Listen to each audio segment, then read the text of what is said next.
स्वागत है आपका सहारा समय में। मैं हूं आशुतोष भाटिया। बड़ी बहस में हम आपका स्वागत करते हैं। केंद्र में बीजेपी और पश्चिम बंगाल में टीएमसी की सरकार है।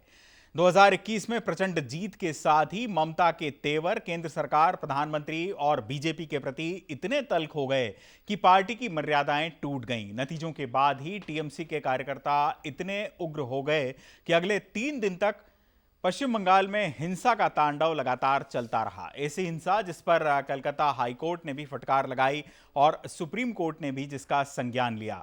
18 बीजेपी सांसदों ने राष्ट्रपति को चिट्ठी लिखी। 2000 महिला वकीलों ने चीफ जस्टिस ऑफ इंडिया को चिट्ठी लिखी और महिलाओं के साथ हुए अमानवीय अत्याचार को रोकने और एसआईटी की मांग भी की। 146 पूर्व जजों ने भी पश्चिम बंगाल की हिंसा पर चिंता जाहिर की। हिंसा के अलावा भी ममता बनर्जी लगातार केंद्र के साथ टकराव के मूड में नजर आ रही हैं।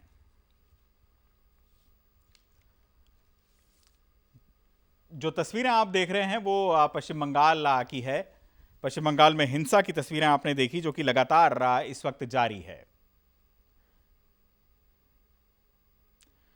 एक के बाद एक बीजेपी कार्यकर्ताओं को निशाना बनाया गया, तोड़फोड़ की गई। पश्चिम बंगाल के टीएमसी के जो कार्यकर्ता हैं उन्होंने बीजेपी कार्यकर्ताओं को निशाना बनाया और ज्यादातर स्थानों पर पुलिस मूक दर्शक बनकर सारा तमाशा देखती रही। बीजेपी ने करीब 40 अपने कार्यकर्ताओं की हत्या होने का आरोप लगाया है।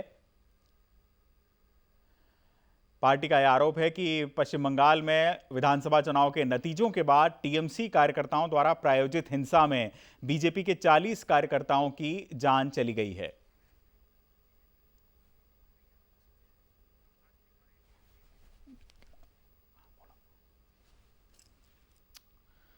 तो इसी पर है हमारी आज की बड़ी बहस और हमारे साथ इस बड़ी बहस में शिरकत करने के लिए हमारे खास मेहमान भी जुड़ चुके हैं। हमारे साथ गुलरेज शेख हैं, बीजेपी के प्रवक्ता हैं। आपका स्वागत है गुलरेज जी बड़ी बहस में। साथ में हमारे साथ प्रभात तिवारी हैं, तृणमूल कांग्रेस के नेता हैं। आपका भी स्वागत है प्रभात जी, कोलकाता स्टूडियो से हमारे साथ जुड़े हैं। और साथ में आलोक सिन्हा हमारे साथ होंगे जो कि हमारे साथ जुड़े हैं बतौर राजनीतिक विश्लेषक। मैं पहला सवाल यहाँ पर प्रभात जी आपसे करना चाहूँगा।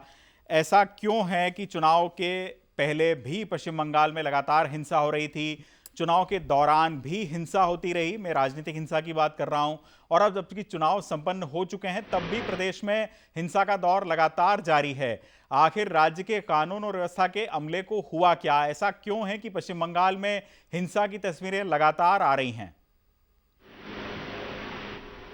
देखिए, ऐसा है कि हिंसा पे काबू पाने के लिए जो राज्य सरकार करना चाहिए वो कार्रवाई कर रही है और ममता दीदी की सरकार ने यही कहा है कि हम शांति बहाल करके रहेंगे और अमन चैन हो, विकास हो पश्चिम बंगाल में। हमारा यही नारा था और यही नारा 5 साल आने वाले दिनों में भी कायम रहेगा।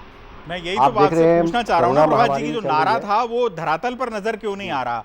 अगर आप अमन चाहते हैं तो फिर ऐसा क्यों है कि राज्य सरकार, आप ये भी कह रहे हैं, माकूल कार्रवाई कर रही है, जबकि जमीन पर हमको सब जगह हिंसा की तस्वीरें नजर आ रही हैं? जी, मैं वही कह रहा हूँ ना कि आज जो है ताली जो है दोनों हाथ से बजती है। राज्य सरकार और केंद्र सरकार दोनों मिलकर ही जो है इस पे काम करेगी और दोनों मिलकर काम करेंगे। हम यही आशा रखते हैं कि केंद्र सरकार से भी हमको मदद मिलेगी और राज्य सरकार भी अपना काम कर रही है। और आप देखिए धीरे धीरे जो है ये कोरोना महामारी पे भी हम लोगों ने कामयाबी पा रहे हैं। हाँ। और जो यस का जो तूफान आया था, आपने देखा है महामारी के साथ साथ यस का एक तूफान भी आया था पिछले महीना, उस पर भी हम लोग जो है धीरे धीरे जो है उसको ठीक कर रहे हैं कि जहाँ जो माने महामारी में और तूफान में जो भी समस्या हुई थी उसका समाधान किया जाए। और इसके लिए हमने प्रधानमंत्री जी से भी अपील की है कि आपसे भी जो हो सके आप भी उसे सुविधा प्रदान करें।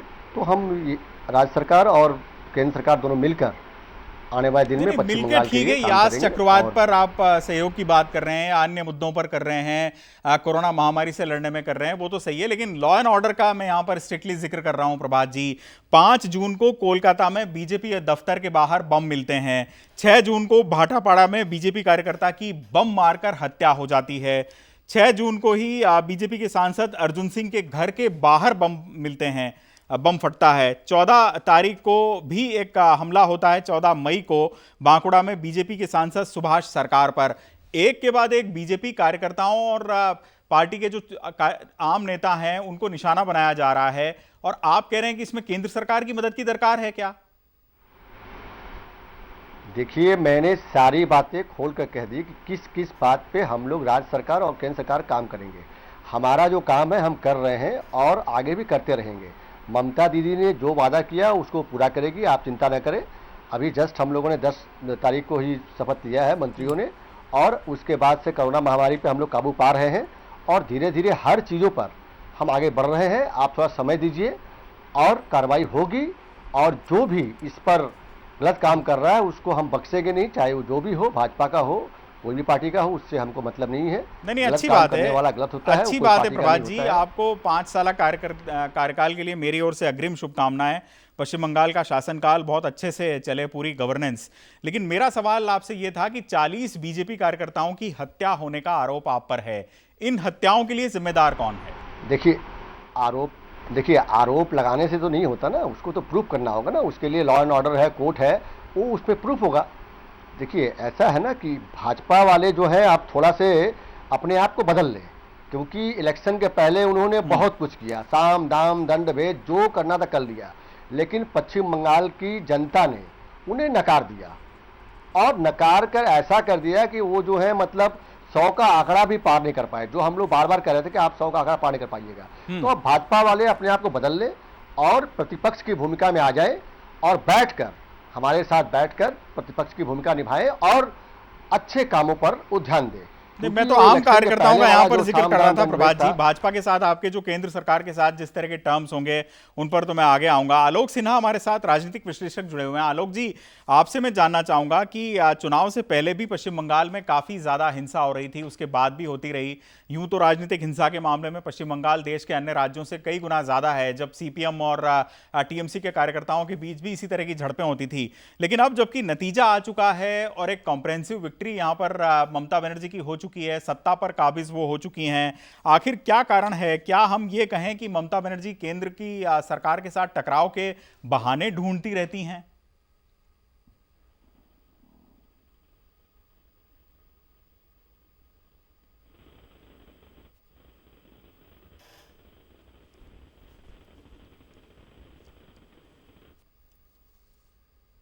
आलोक जी की आवाज हम तक नहीं पहुंच पा रही है। गुलरेज शेख का हम जिक्र करते हैं। गुलरेज जी, आपसे मैं जानना चाहूंगा कि आखिर ये जो 40 कार्यकर्ता जो कि अब इस दुनिया में नहीं है बीजेपी के, जिनकी हत्या का आपने आरोप मढ़ा है, और इसके अलावा भी लगातार राज्यपाल भी जिस हिंसा की तरफ ध्यान आकर्षित करते रह रहे हैं, बीजेपी उस पर क्या रणनीति अख्तियार कर रही है?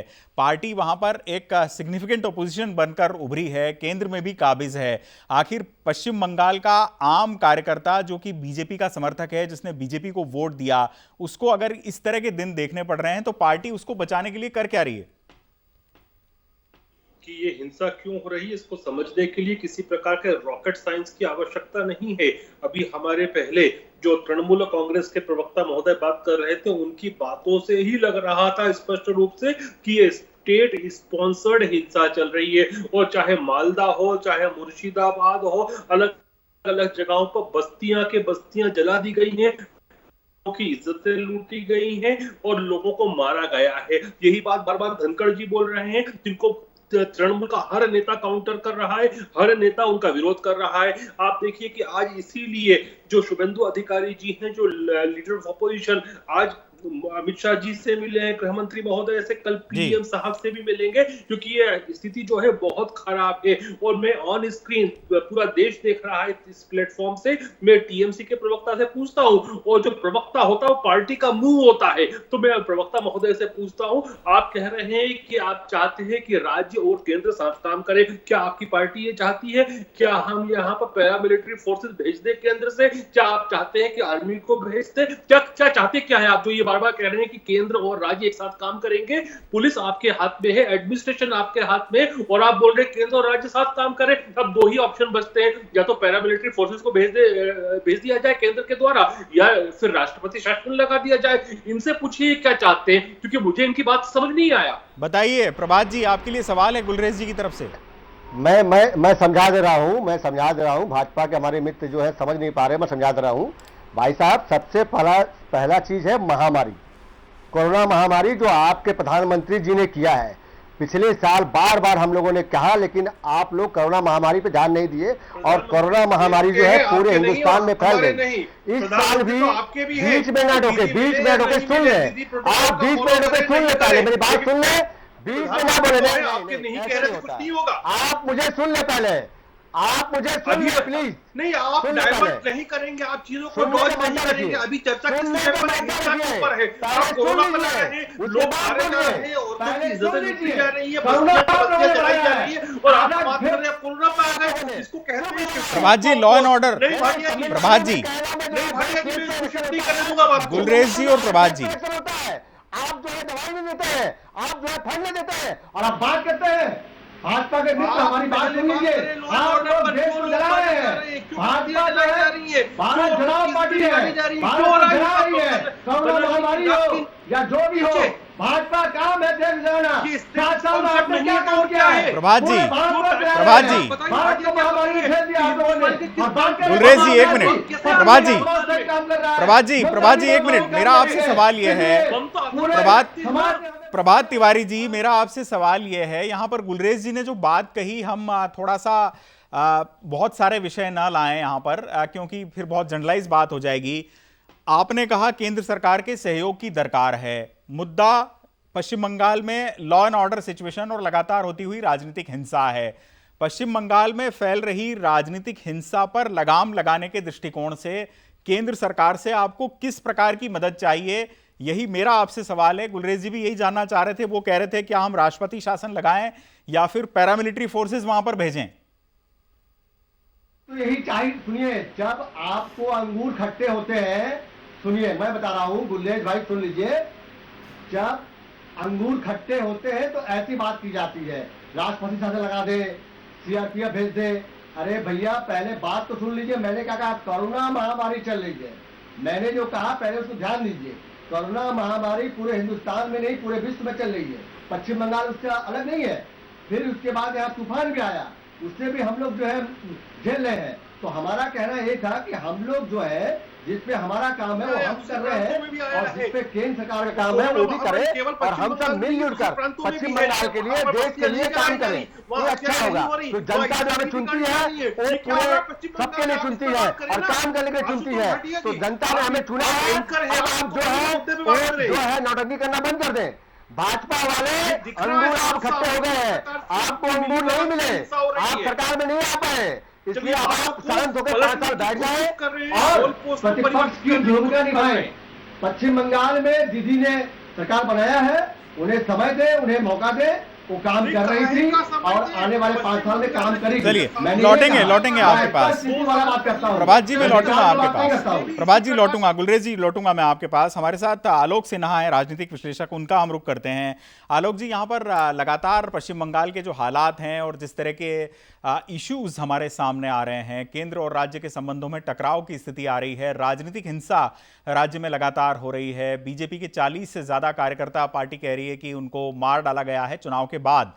सवाल ये उठता है कि यहां पर इसके पीछे आप ममता बनर्जी की राजनीति क्या पढ़ते हैं? इसमें आपको क्या ऐसा लगता है कि बीजेपी विरोधी जो धड़े हैं वो राष्ट्रीय स्तर पर एकजुट करने की कवायद, उनका कोई अल्टीमेट गोल आपको नजर आ रहा है यहां पर? आशुतोष जी की ममता बनर्जी बहुत सालों से वहां राज्य कर रही हैं, और जैसा कि गुलरेज जी ने कहा, मैं उनकी बातों को समर्थन भी करता हूं कि अगर आप वहां पे ऑलरेडी वहां पहले से हैं और इस तरीके की घटनाएं हो रही हैं, चाहे वो किसी भी पार्टी का कार्यकर्ता हो, किसी भी पार्टी का आदमी हो, लेकिन है तो ममता बनर्जी के राज्य में ही जी रहा है, और अगर उसको बोलने की आजादी नहीं है, उसको कुछ कहने की आजादी नहीं, ये लोकतंत्र है। दूसरी चीज है कि प्रभात भाई कह रहे थे कि केंद्र सरकार और राज्य सरकार दोनों मिलकर एक अच्छा समन्वय विस्थापित करेंगे, तो उसके लिए कहीं ना कहीं ममता बनर्जी जी को अपने ईगो को छोड़ना पड़ेगा। जब तक ईगो छोड़ेंगी नहीं, कैसे समन्वय हो सकता है? मैं यहीं पे अभी आलोक जी, ये महज एक, आलोक जी मेरा यही सवाल है कि ये महज एक ईगो का ही मसला है, राजनीतिक ईगो का ही मसला है, या इसके पीछे कोई फॉरवर्ड प्लानिंग है राष्ट्रीय स्तर पर? ये राजनीति ईगो ही है, अभी अगर आप देख लें, गुलरेज शेख जी हैं और प्रभात जी बैठे हुए हैं, आपस में ये बात कर रहे हैं मुद्दे पे नहीं। इनको एक ईगो है कि कौन गलत है और कौन सही है। गलती ये है कि अगर मुख्यमंत्री ममता बनर्जी जी हैं तो एडमिनिस्ट्रेशन, पुलिस सब उन्हीं के हाथ में है। अगर उनके राज्य में ये घटना घट रही है तो उनको पहले इसको, कोरोना ठीक है, कोरोना को हम हरा रहे हैं, सभी मिल के हरा रहे हैं, क्योंकि घर में रह रहे हैं, सोशल डिस्टेंसिंग का पालन कर रहे हैं तो हरा रहे हैं। इसके लिए कोई बहुत बड़ा ना तो किसी राज्य सरकार का वो है, ना ही केंद्र सरकार का है। अभी जो मसला है कि 40 लोग अगर मारे गए तो उसकी जिम्मेवारी कौन लेगा? केंद्र सरकार लेगा या राज्य सरकार लेगा?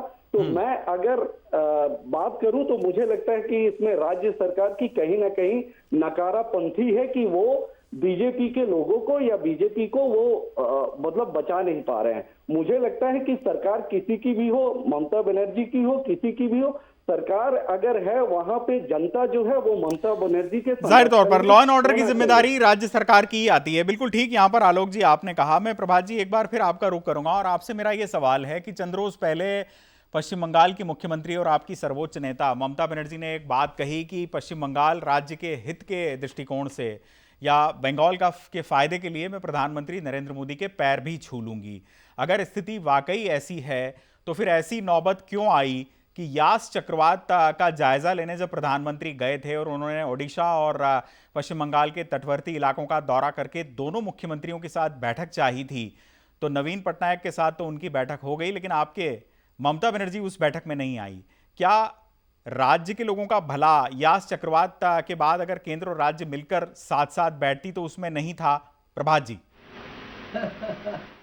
देखिए, ऐसा है, प्रधानमंत्री कार्यालय को पूछ लीजिए, बंगाल में उन्होंने जिस तरह से मीटिंग का टीम बनाया वैसा बात गुजरात में क्यों नहीं किया? वैसी बात उन्होंने महाराष्ट्र में क्यों नहीं की? पश्चिम बंगाल में उन्होंने पूरा भाजपा के नेताओं की लिस्ट बना दी, पूरे भाजपा के नेताओं को बुला लिया और यहां सिर्फ मुख्यमंत्री को बुलाया। ये कहां की बात है? ये कहां का न्याय है? गुजरात में तो प्रतिपक्ष के नेता को आप नहीं बुलाते हैं, महाराष्ट्र में तो आप नहीं बुलाते हैं, और कोई उड़ीसा में जो मीटिंग हुआ उसमें आप नहीं बुलाए। खाली जो है एक तो बंगाल में कहावत है, मैं उसको बंगला में बोलता हूं फिर आप हिंदी में बोल दूंगा, कि सब दोस्त नंदू घोष, सारी समस्याएं ममता बनर्जी, सारे अच्छे काम भाजपा वाले, नरेंद्र मोदी जी। ऐसा नहीं होता है सर, ऐसा नहीं प्रभात जी उस बैठक में अगर शुभेंदु अधिकारी मौजूद होते और अगर बैठक का विषय ही यास चक्रवात से निपटने के राहत और बचाव कार्य होते और उसमें राज्य सरकार को कितनी मदद की जरूरत है लोगों के रिलीफ और रिहेबिलिटेशन के लिए, तो इसमें अगर शुभेंदु अधिकारी होते तो उससे क्या फर्क पड़ जाता? ये नहीं फर्क हमने क्या कहा कि जब आप प्रोटोकॉल फॉलो कीजिएगा तो महाराष्ट्र में कोई प्रोटोकॉल फॉलो नहीं हुआ, उड़ीसा में क्यों नहीं हुआ, गुजरात में क्यों नहीं हुआ, पश्चिम बंगाल में क्यों होता है? और आपने कहा ना ईगो, ममता जी के पास कोई ईगो नहीं है। ममता जी ने खुलेआम कहा कि प्रधानमंत्री हमसे बड़े हैं, मैं उनका पैर पकड़ लूंगी काम करने के लिए, तो उन्होंने सम्मान दिया। ईगो कहाँ है?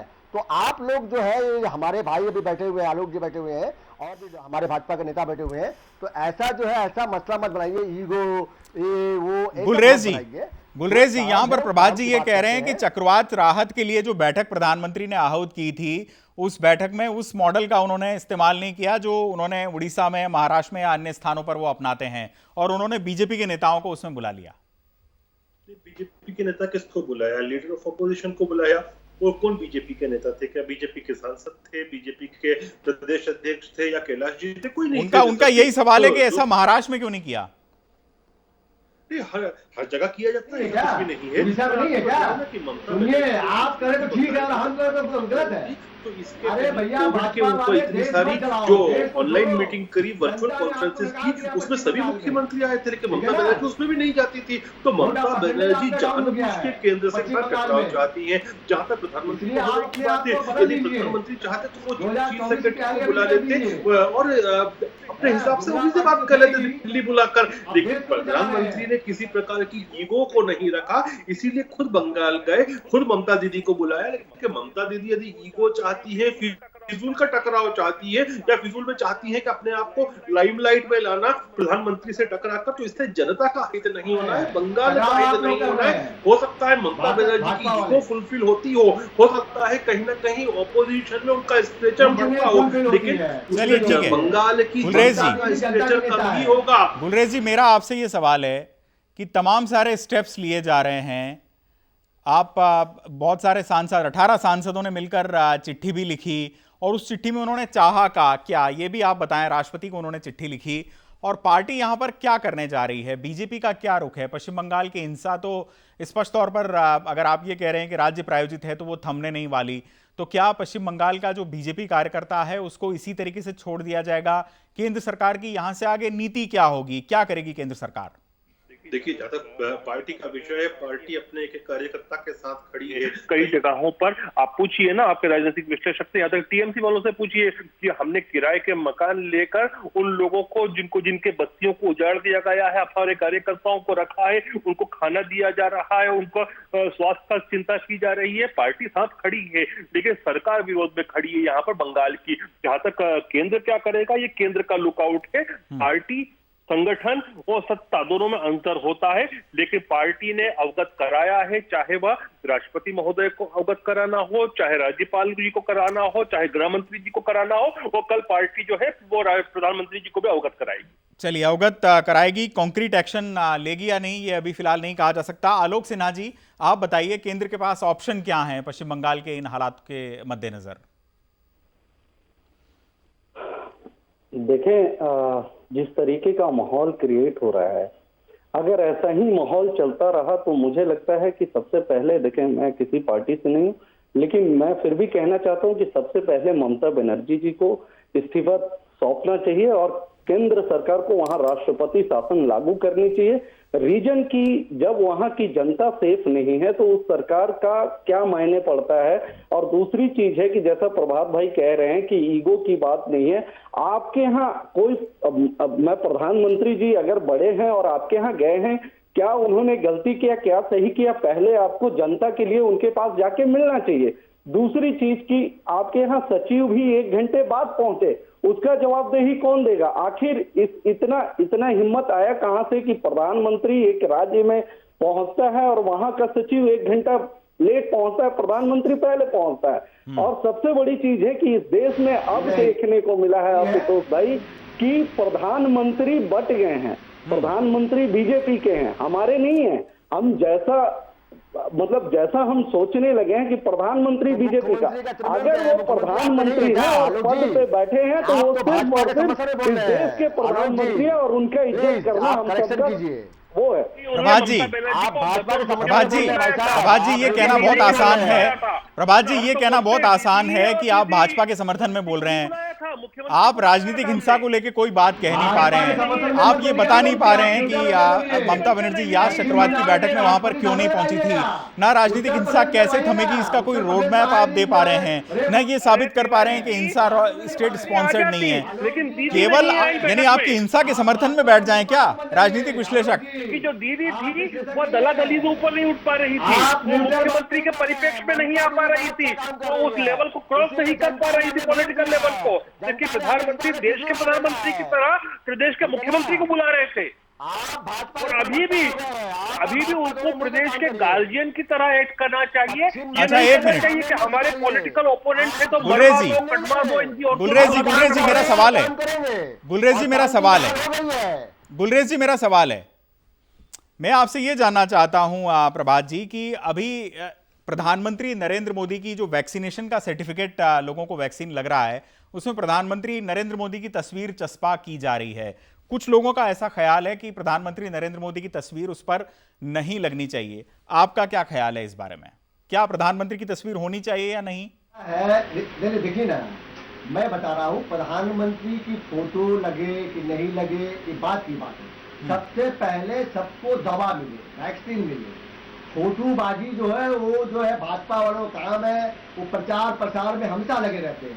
यानी फोटो नहीं लगना चाहिए ये कह रहे हैं ना आप? वैक्सीन मिले, नहीं वैक्सीन मिले, ये तो सब, ये तो हर कोई कह रहा है। पहले मेरी बात सुन लीजिए, फोटोग्राफ लगना चाहिए या नहीं? वैक्सीन पहले देना, फोटो का काम तिवारी जी घुमा रहे हैं, काम ही है प्रचार प्रसार करना।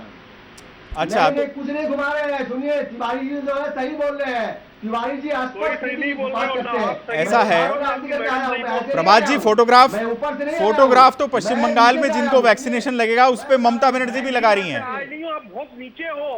पहले वैक्सीन गलत दोनों चीजें होनी बहुत चाहिए। नीचे अगर हो। प्रधानमंत्री नरेंद्र मोदी की तस्वीर नहीं लगनी चाहिए, ये आप कह रहे हैं, तो फिर ममता बनर्जी की फोटोग्राफ भी वहां पर नहीं होनी चाहिए। आलोक जी कुछ कह रहे हैं। आलोक जी कुछ कह रहे हैं। आलोक जी, प्रभात जी कह रहे थे कि मैं बीजेपी के तरफ से कह रहा हूं। प्रभात जी, सबसे पहले जरूरी है समझने की आपको कि अगर बीजेपी वाले बंगाल में कुछ किए होते तो प्रधानमंत्री से लेकर गृह मंत्री सभी ने वहां पे बहुत सारे रोड शो किए, बहुत रोड मैप तैयार किया। ये जीते क्यों नहीं? तो अगर आप जीते हैं तो अभी सुन लीजिए, पूछा जाएगा बंगाल के लिए। प्रभात जी सुन लीजिए, अभी तो आपसे ही पूछा जाएगा। अभी हम गुलरेज शेख जी से नहीं पूछेंगे। अगर मुद्दा केंद्र की होगी तो केंद्र के लिए पूछा जाएगा, लेकिन बात राज्य की है। राज्य में हिंसा हो रहा है या केंद्र में हो रहा है? बंगाल में आप राष्ट्रीय शासन की मांग कर रहे हैं, उत्तर प्रदेश में क्यों नहीं मांग कर रहे हैं आप, आलोक जी?